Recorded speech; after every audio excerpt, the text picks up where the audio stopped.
pengeluaran itu perlu dikendalikan ya ibu-ibu, dan pengendaliannya alangkah lebih baik jika dilakukan bersama anggota keluarga lainnya. Kenapa? Karena yang memiliki kebutuhan itu kan tidak hanya bapak dan ibu saja, tetapi mungkin keluarga yang lain, misalnya kakek atau misalnya anak, punya kebutuhan yang memang ingin mereka penuhi. Jadi alangkah lebih baik jika diskusi terlebih dahulu sehingga semua kebutuhan anggota keluarga dapat terpenuhi.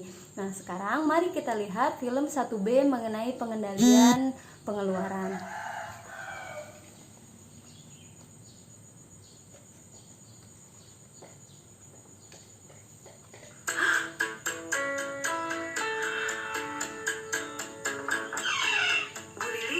Jangan lupa besok datang ya, akan ada pelatihan mengelola keuangan. Di pertemuan bulanan kami diajarkan menghitung pendapatan dan pengeluaran rumah tangga per bulan. Setelah mengisi buku latihan, saya baru sadar bahwa pengeluaran keluarga saya jauh lebih besar daripada pendapatan. Berarti saya harus mengurangi pengeluaran keluarga. Saya harus memilah mana pengeluaran yang merupakan kebutuhan dan mana yang merupakan keinginan. Keinginan harus dibatasi supaya pengeluaran kita berkurang hingga jumlahnya seimbang dengan jumlah pendapatan. Pengeluaran yang berimbang inilah yang menjadi rencana anggaran bulanan keluarga saya. Kita mengendalikan pengeluaran keluarga, Pak. Jadi, upah yang kita terima, ibu satukan. Lalu, uangnya ibu bagi-bagi ke dalam amplop-amplop ini sesuai dengan anggaran bulanan bersama, Pak. Uang yang sudah ibu masukkan ke amplop listrik, ya harus dipakai untuk bayar listrik saja.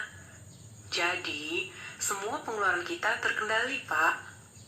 Wah, kalau begitu, setiap bulan semua kebutuhan kita akan terpenuhi ya, Bu. Mudah-mudahan begitu, Pak. Bila kita tertib mengikuti anggaran yang telah dibuat, maka pendapatan keluarga bisa mencukupi. Tapi setiap kali memakai uang, kita harus rajin mencatatnya di dalam buku catatan kas harian. Dengan cara ini, kita bisa tahu dan mengambil langkah lebih cepat ketika. Nah, setelah menonton tadi, ibu-ibu, apa yang terjadi sama Ibu Lili, Bu, di video tadi, Bu? Ya, betul. Ibu Diva, silahkan ingin menjawab. Ya, beri tepuk tangan untuk Ibu Diva. Terima kasih atas pendapatnya.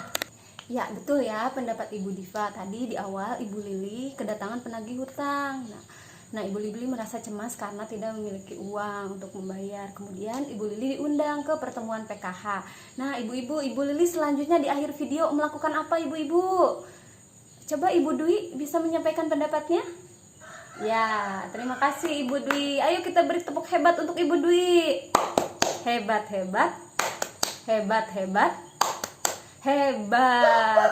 Ya, betul sekali. Tadi di akhir video ya, Ibu Lili itu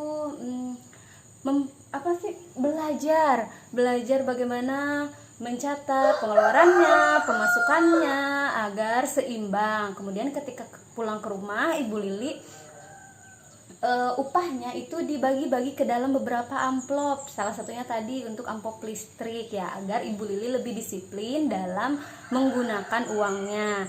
Nah, ibu-ibu, sebenarnya terdapat dua cara yang dapat dilakukan untuk mengendalikan pengeluaran. Yang pertama adalah sistem amplop, yang kedua adalah sistem catatan kas harian. Sistem amplop itu lebih cocok digunakan oleh keluarga yang memiliki pendapatan tetap bulanan.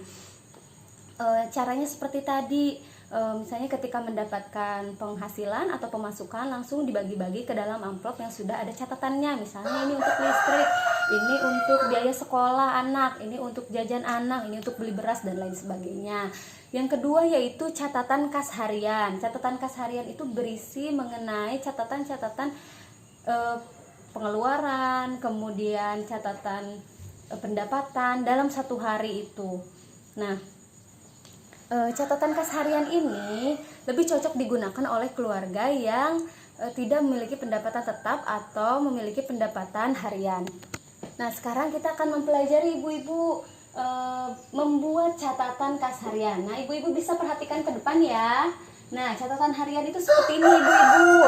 Terdiri dari tanggal, kemudian keterangan, pendapatan. Pendapatan itu apa yang kita terima atau pemasukan ya ibu-ibu, misalnya upah, arisan, dapat arisan contohnya.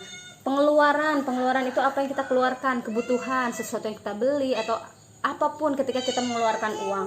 Selanjutnya yaitu sisa uang yang kita pegang setelah mendapatkan pemasukan atau pengeluaran.